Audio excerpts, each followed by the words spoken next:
This is the X-Zone Broadcast Network, broadcasting worldwide on broadcast affiliates and satellite program providers, including CNN Broadcast Network, Sirius Satellite Network, Star Media, Good News Radio Network, Angel Broadcast Network, Wiki Broadcast Network, and WPBN TV. For more information on the X-Zone Broadcast Network, visit us at www.xzbn.net.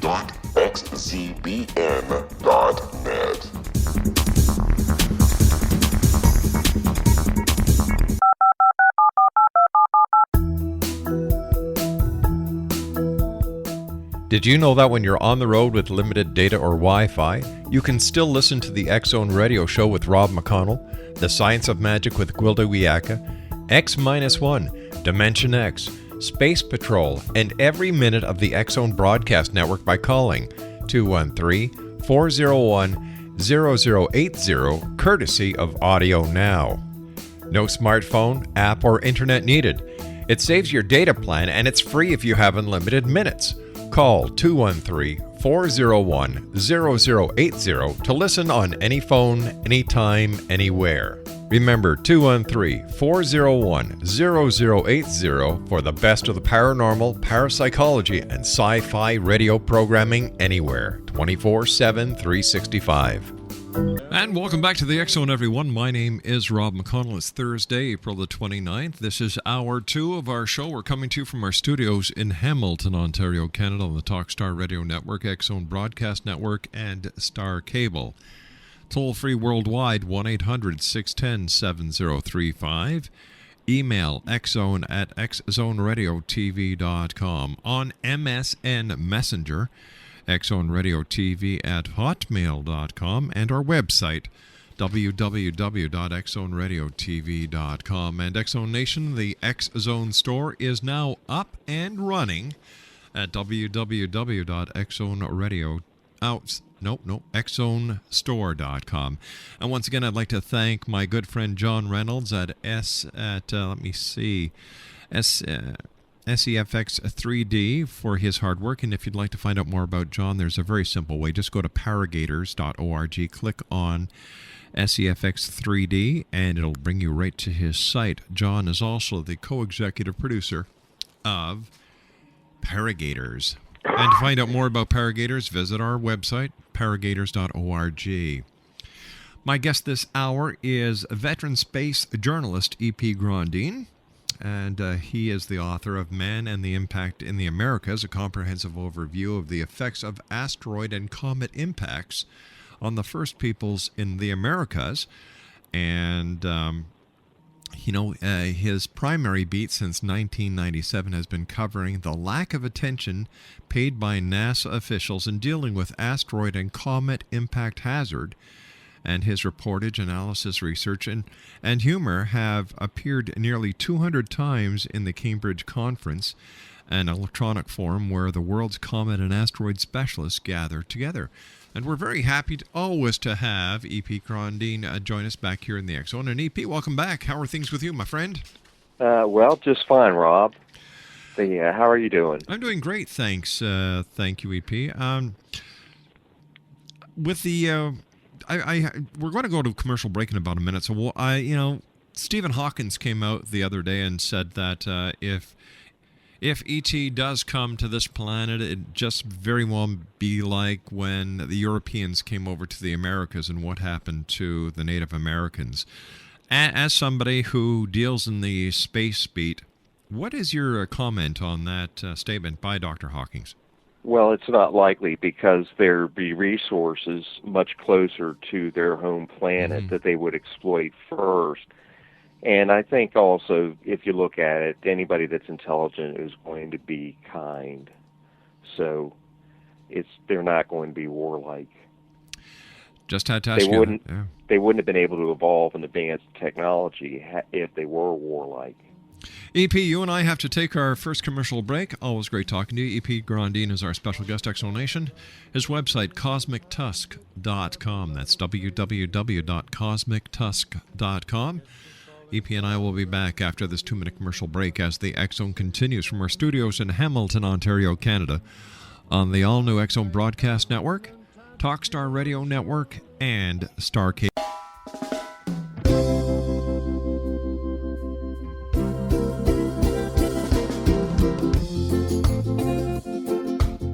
This is Johanna Carroll, host of Dialogue with Divinity on the X-Zone Broadcast Network. While walking along Kaanapali Beach in Maui this past year, I kept discovering all these shells and coral in the shape of hearts. My dialogue with Divinity was very simple. Do you want me to do a retreat to heal people's hearts in Maui next year? And of course, the answer was yes. As a master spiritual teacher, I am offering you a neat retreat called Rise, May 8th through the 12th, 2017, and the chance of a lifetime to rest at a 5-star resort for 5 days and experience a spiritual renewal of your heart and soul. Kaanapali is one of the top 5 beaches in the world. This stunning resort has undergone a $40 million renovation. I walked the entire property, checked out the room choices on your behalf, and I must say it is stunning. Our conference room faces the ocean with sliding glass doors. Maui is known as Mother Maui because it is a soft, gentle, healing energy. In the embrace of Mother Maui, you will feel yourself rising from the limitations of an ordinary life to an extraordinary journey of peace, bliss, and harmony. A greater sense of clarity. Our Rise retreat ignites renewal in the sacred elements of air, water, earth, fire, and wind. There's plenty of free time to enjoy all that Maui has to offer. A small deposit is required now to reserve your space, as this retreat, it will sell out. For more details, please go to johannacarroll.com and register today. Aloha, and I'll see you in mystical Maui.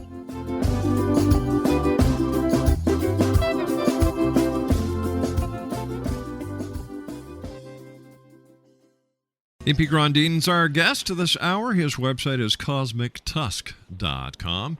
And E.P., I wonder if you could tell us a little bit about WISE, that's the Wide Field Infrared Survey Explorer Space Telescope, and its findings. Well, they put it up there. It searches in the infrared, and essentially the thing was designed to find Nemesis, a nearby companion to our sun that would inject comets and asteroids into the inner solar system. It hasn't found that, but what it is, they had expected to find 2 near-Earth objects per day with it, and they're actually finding so much that they've stopped issuing individual reports for the last several weeks. The minor planet center computers are so overloaded with their findings that they're actually what they call amateur. Individual observers' reports are not being processed. They're just batch processing WISE data and the big telescope data. Now, is this because there's a lack of funds?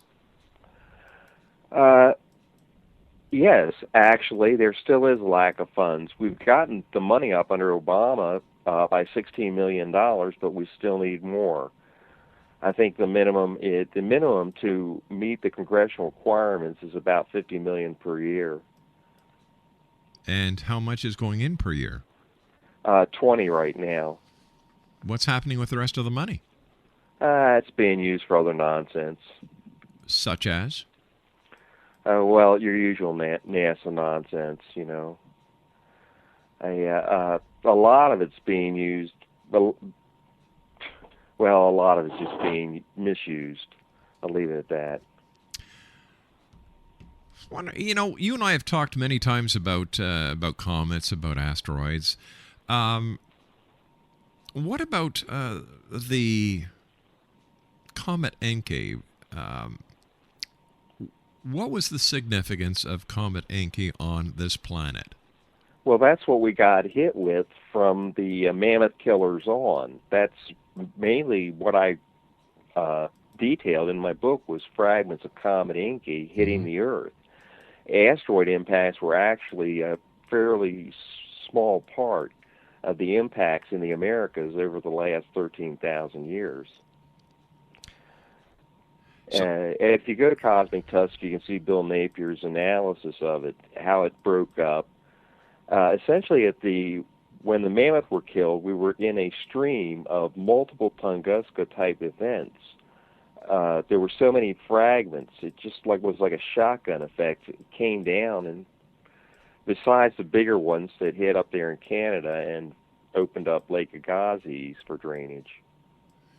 Now, when you say a shotgun effect, how many of these particles or these pieces of a meteorite or asteroid or comet did we actually get hit by?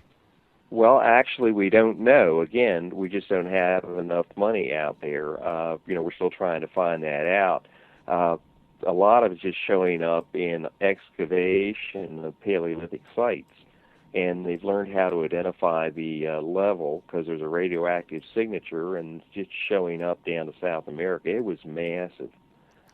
But why is it so important that we keep on digging up, or we keep on doing research into these pieces of Comet Encke after all these years? What else could we learn?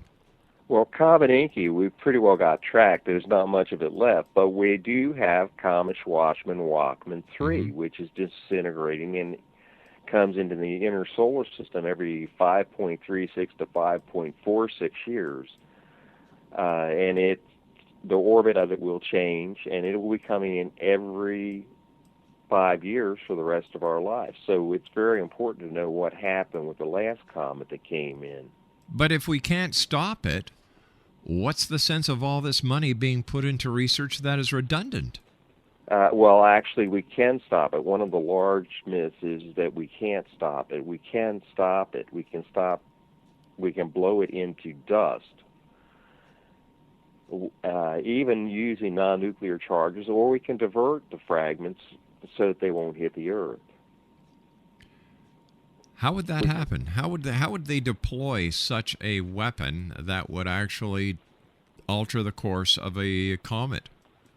Well, you don't need that much. It's a lot of it's just connect. You don't have to go nuclear if you find it early enough. If you move it by a whisker or slow it down by a whisker way out there, it misses by several Earth distances down here. So you don't have to go nuclear if you can find the fragments early enough. For the big ones, of course, you have to use nuclear charges, standoff nuclear charges, to change its path. If a comet was detected early enough, what would be the protocol that would be implemented? Well, they're still working on the politics of it, but since Schwarzmann-Wachmann 3 is here, and what's happening is an ad hoc approach where the national leaders are getting together and talking about this. Okay, so walk me through the steps. Let's say an observatory somewhere on planet Earth detects a comet that, based on the calculations and the mathematical formulas and I'm sure the massive computers that they have access to, shows at a date 2-3 years down the road that this comet is on a direct impact with planet Earth. What would happen? Well, we don't have to go to a theoretical, but we'll start with a theoretical. Let's assume a long-term comet like Shoemaker-Levy came in. Essentially, what would happen would be there would be coordination between the national leaders, and using their space assets, they would send up, for something the size of Shoemaker-Levy, a long-period comet, you pretty much have to use nuclear charges. Standoff nuclear charge to change its course. But we can go to the concrete. We have a concrete example operationally right now, which is Comet Schwarzmann-Wachmann 3, a 4 million billion kilometer debris stream and about 64 fragments. And we will be in Comet Schwarzmann-Wachmann 3's path 2022 and 2049. So it's not theoretical. All right, so once again, I'm going to ask you the question, and please try and give me an answer to the question. How do we, if we're going to be in the field of this comet, we're not talking about one target. We're talking about multiple targets that have to be deployed or have to be not deployed, but would have to be diverted. How would we do that with our present technology? Well, the Obama's proposed a new heavy lift vehicle in operation by 2020, development starting 2015. China has announced a heavy lift vehicle, two of them, a Long March 8 and a Long March 9. And so we'll have the ability to deliver whatever we need there.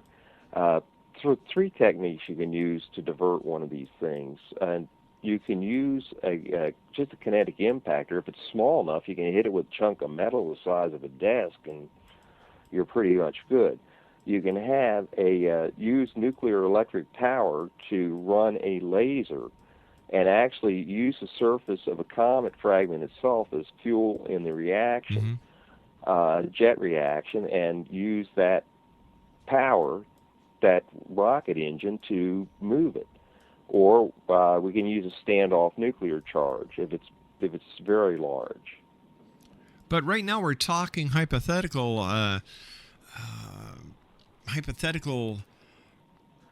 ways to do this, because we don't know if any of the techniques that you just talked about would even work. Well, we have a pretty good idea. It's improving all along as to the compositions of comets. We have samples of comets that we have here on Earth, so we know at least what parts of them are made out of. We're not real sure about the cores yet. Again, that's being worked on. How metallic are the cores of comets? But the exterior, Encke, we got a sample at Tagish Lake up there in Canada.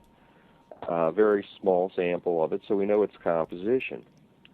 All right, we may know what the comet is made of, but we don't know the variable factors that are going to be involved in this deflection technique, to the point where we don't know if it'll work. In theory, it'll work. In reality or practicality, it may not. Well, we've had a near-Earth asteroid rendezvous, so we've shown that and we've had the deep impact probe, so we know that we can get stuff to these things pretty well, and we've already done that. The technologies are in place for getting stuff there. It's a question of what stuff will be required, what sizes the fragments are. All right, so what's your best guesstimate on the size of the fragments that we'll be looking at in 2022? Well, it appears that we've gotten hit by two fragments of Schwarzmann-Wachmann 3 before, once in 1930 at Rio Cuarto in Brazil. It was a 5-kiloton air blast, and a Rio Cuarto in Guyana, 1935, again a 5-kiloton air blast. I want to say with these air blasts, if you can even find out where it's going to come in at, if you're in shelter, any kind of shelter at all, your basement, unless you're directly under the center of it, you would survive. For the example on the Tunguska event, if you were in a basement, unless you were immediately underneath of it, you would have survived. Stand by. We'll be back on the other side of this commercial break. E.P. Grondine's our guest. CosmicTusk.com is his website. This is the X Zone on the Talkstar Radio Network, X Zone Broadcast Network, Talkstar Radio Network, and Star Cable. 1-800-610-7035 is toll-free. X Zone at xzoneradiotv.com is my email address. And our website, www.xzoneradiotv.com.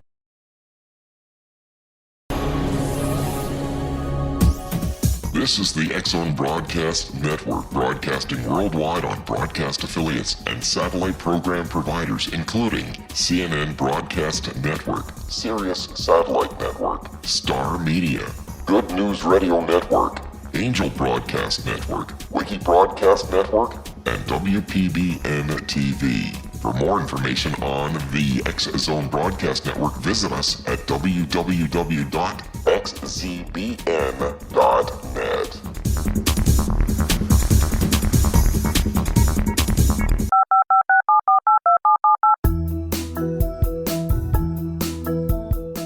Did you know that when you're on the road with limited data or Wi-Fi, you can still listen to the X-Zone Radio Show with Rob McConnell, The Science of Magic with Gwilda Wiyaka, X-1, Dimension X, Space Patrol, and every minute of the X-Zone Broadcast Network by calling 213-401-0080, courtesy of Audio Now. No smartphone, app, or internet needed. It saves your data plan and it's free if you have unlimited minutes. Call 213-401-0080 to listen on any phone, anytime, anywhere. Remember 213-401-0080 for the best of the paranormal, parapsychology, and sci-fi radio programming anywhere, 24/7, 365. E.P. Grondine's our special guest this hour. His website is cosmictusk.com. And E.P., I understand President Obama is proposing to land men on an asteroid. Why? Essentially, it's an old NASA plan. It started off most people don't understand this. It started off back in 1999 under Administrator Golden. He set up a decadal planning team, which had 4 people on it. It was a very limited team, confidential, and that became next under later on, which was the a NASA exploration team. Then Sean O'Keefe came in and started up. He took it over, and it was a space architectures team. He renamed it again. When it continued on until 2003 with Columbia, and but then Mike Griffin, who was Thiokol's man, came in and just pitched to shut down the space architecture office and set up the exploration systems architecture study to use the Thiokol launchers. What they had discovered quite early on was NASA is fixated on manned Mars flight. And they thought that running to an asteroid would be a good test of manned Mars systems because it only takes about 100 days versus the travel times to Mars. And another thing is that it was nuclear powered. The manned Mars ship was nuclear powered, and of course, if you can tie that to dealing with a real hazard, such as an asteroid or comet fragment heading its way to Earth, then you can get your nuclear rocket engine through the Congress.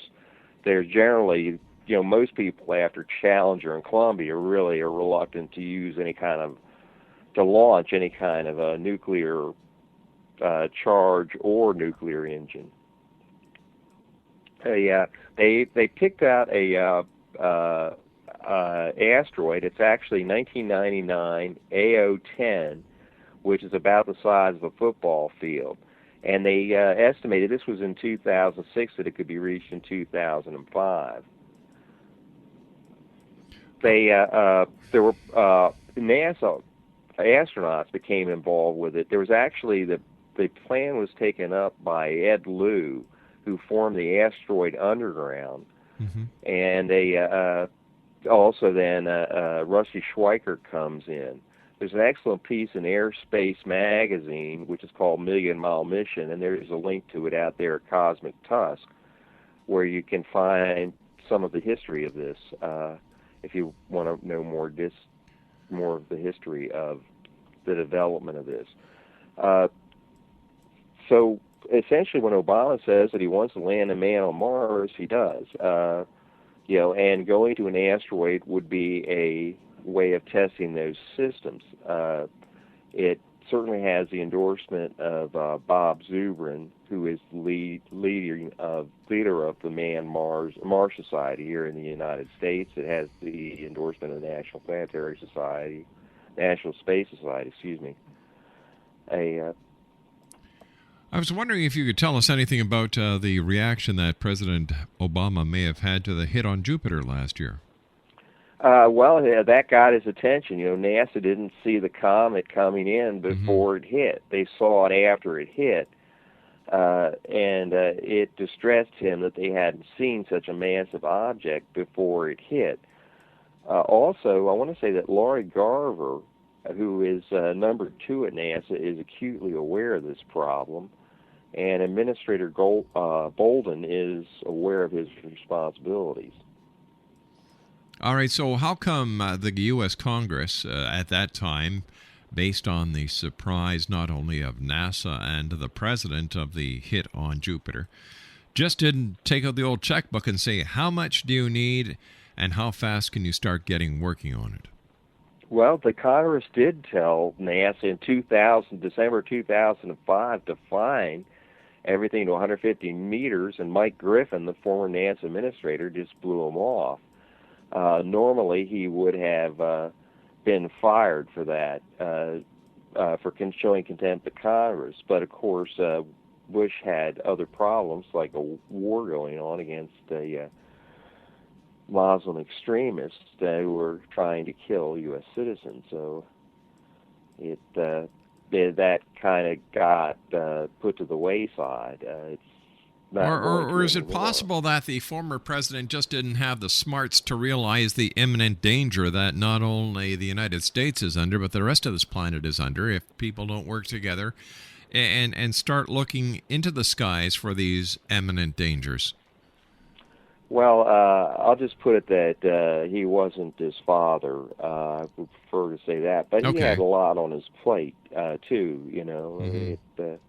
And it's just one person, so you have to deal with so many issues. But, I don't want to drag this up because of the past president. I, for one, am glad that President Obama is now at the helm of the United States, and it's nice to see a country going forward instead of backwards as it did with President Bush. However, taking that into consideration, how far off are we right now from having the network required in order to detect a crash like happened on Jupiter? Well, it's pretty good. We'll have everything in place by 2020 or so. We've got the LSST coming up. We've got the first the telescopes in Pan-STARRS operational. Mm-hmm. WISE is operational in the infrared, and there's going to be a follow-on which is called NEOVIS, and that will be launched by 2020. So we'll have pretty good coverage. They'll meet the George Brown Jr. Amendment by that time, assuming that the budget's raised up to the $50 million per year that the NRC and the National Academy of Sciences has indicated is necessary. But, that's great. 2020, that's what, 10 years away? What happens between now and then? How safe are we? Well, for small stuff, we're pretty much wide open. There's the popular joke that the astronomers that would find it would be headed to the other direction. You look for the observatory door and see if they're running out the back side, heading for the plane. But we're pretty much open for a bit yet. But that gap's going to be closed. All right, but once again, if we look at what happened last year with Jupiter, what would have happened if that would have happened to this planet? If that would have been earthbound, we would have had about 18 months to deal with it. They probably would have. We just would have used whatever we had at hand, mm-hmm. probably with docking and nuclear charges. To try and divert it. That would have been about it. We currently don't have a true heavy lift vehicle, and we will have that by 2020 as well. Mm-hmm. So what would have happened if that had been headed earthbound? We would have had 18 months. It would have been a chance to put in food supplies, store up food, mainly to use our largest launchers to launch whatever we could towards it. And as many launchers as we could. Probably the entire fleet of would have been launched with carrying nuclear charges, trying to blow it into smaller pieces. But EP, if we didn't see the one that was heading for Jupiter, how do we know that we would have seen it heading for Earth? Well, that was exactly what concerned President Obama. And we didn't see it at Jupiter, so our detection times would have been even less. Again, it probably would have had about 18 months altogether, if that.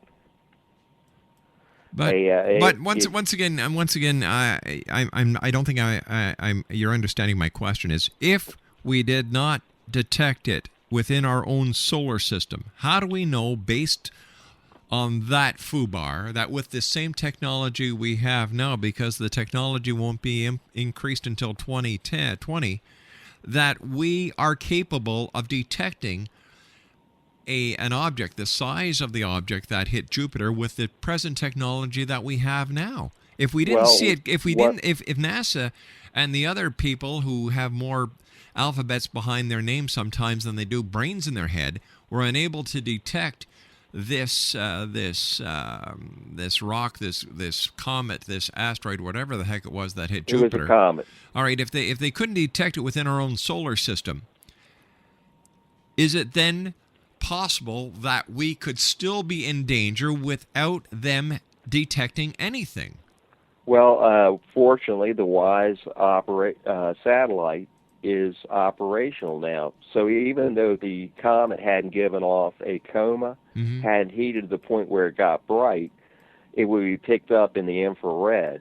So we're sort of covered on that, and better than we were.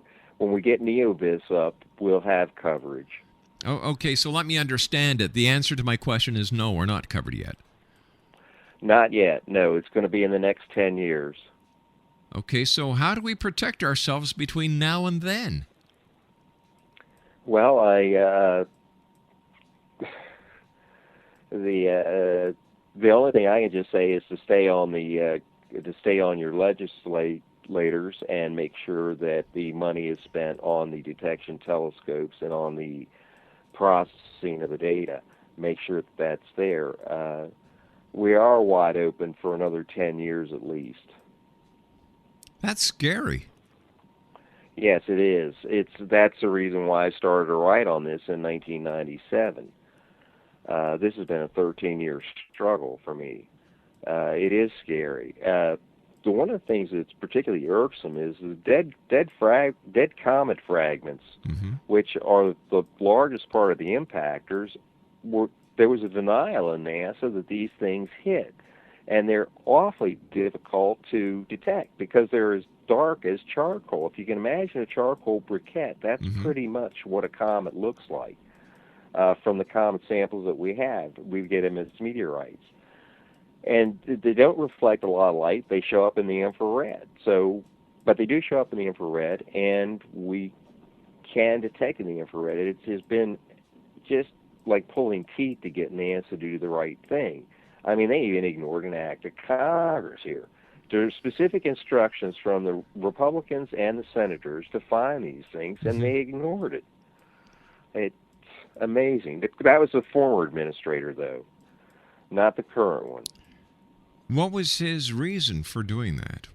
If Congress he wanted to build Baikal's rockets, and he spent every dime that he could get on doing that, even though most of the engineers had told him that these rockets were not good and he would hit significant problems, and they sure enough did. The Ares one was the only one that he got started, and Baikal wanted to enter the medium-heavy launch market with the Ares one, and Mike Griffin was the guy to do it. And the people told him that this thing wouldn't work repeatedly, and they were going to hit problems, and he just ignored that as well. So, if I understand right, the next date, based on the data that we have presently, that puts us in any imminent danger for an impact that we're aware of, is 2020. It's 2022. We'll be 2022. in the fields of we'll be in the debris stream of Comet Schwarzmann-Wachmann 3. we could get hit by smaller stuff. There was a 50 kiloton airburst over Sulawesi in Indonesia, and that went undetected before it went off. I keep on joking that if I wish that had gone off over Chicago, I'd be sold out of books right now. EP, stand by. You and I have to take our final break. EP Grondine is our guest. His book is available at cosmictusk.com. I'll be back on the other side as we continue live from our studios in Hamilton, Ontario, Canada on the Talkstar Radio Network, X-Zone Broadcast Network, and Star Cable. Don't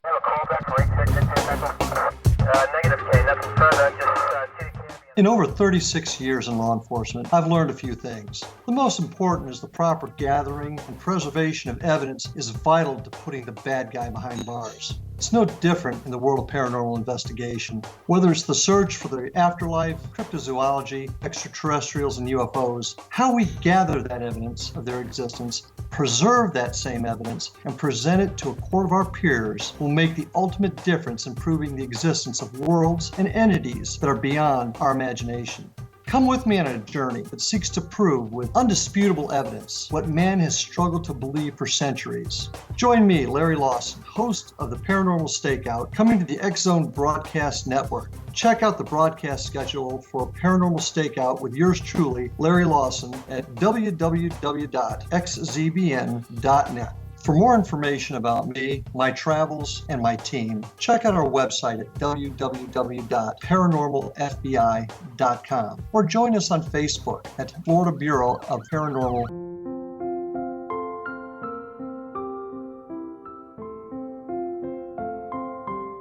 I am Dr. Carl O'Helvey, founder, president of a new cancer foundation focusing on evidence-based physical, mental, and spiritual interventions, including natural cancer cures, prayer, meditation, affirmations, nutrition, and other related holistic cancer prevention and cure modalities.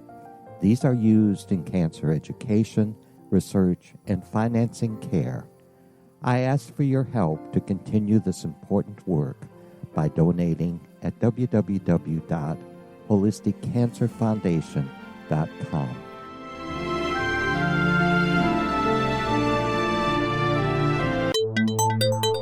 You're listening to the X-Zone Broadcast Network, www.xzbn.net. X-Zone, if you'd like to find out more information about EP, his website is cosmictusk.com. That's cosmictusk.com. And EP, what is your... there's a lot of people who are talking about 2012, a collision with a planet called Nibiru. As somebody who's got their fingers on the pulse of the space industry, what's your take on 2012? Is there going to be a collision with this so-called planet Nibiru? No. The idea of Nibiru, which is a wandering planet, goes back to John Radloff in the 1820s. And that was picked up by the Rosicrucian Masons and then recycled by the Theosophists. I went through Augustus Laplangian, he was a Rosicrucian Mason, and entered into a lot of Theosophist religions. What's interesting to me right now is a lot of people are out there trying to go back to ancient impacts, and they'll diddle with the dates, trying to show there's a periodicity where we'll get hit in 2012, and they don't know cometary dynamics, and they'll also blow off actual, real, hard chronology. I want to say, for example, the Maya knew when things hit, and in their records they give us the dates when things hit, which is in my book. They had very specific dates. None of them were 0000. It's like you don't have an auto wreck every time your odometer turns over. That's true. So I just tell the folks that are concerned about 2012, don't drink the Kool-Aid and put away the scissors. It's nothing to worry about. Ed, as always, great having you with us. Tell our listeners the name of your book and where they can get it. Don't drink the Kool-Aid and don't play with scissors. I love it. Yeah, you go out to Cosmic Tusk, and that's George Howard that runs that. There's a half-price special out there. Betsy, my car, died, heading out to powwow. You'll see me at powwow, and I'll be out for this powwow season coming up for my Native American friends out there. And otherwise, if you're overseas, Amazon is oft-times easiest, and can't get hold of currency, you can get it through Amazon US. EP, thanks very much for joining us. Look forward to the next time you and I meet here in the X Zone. Always a joy, Rob. You take care, my good friend. EP Grondine has been our guest this hour. He is the author of Man and the Impact in the Americas. It's available at cosmictusk.com and Amazon.com. I'll be back on the other side of this commercial break with the news as we continue right here in the X Zone, live from our studios in Hamilton, Ontario, Canada, on the Talkstar Radio Network, X Zone Broadcast Network, and Star Cable. Don't go away. We'll be back after this break.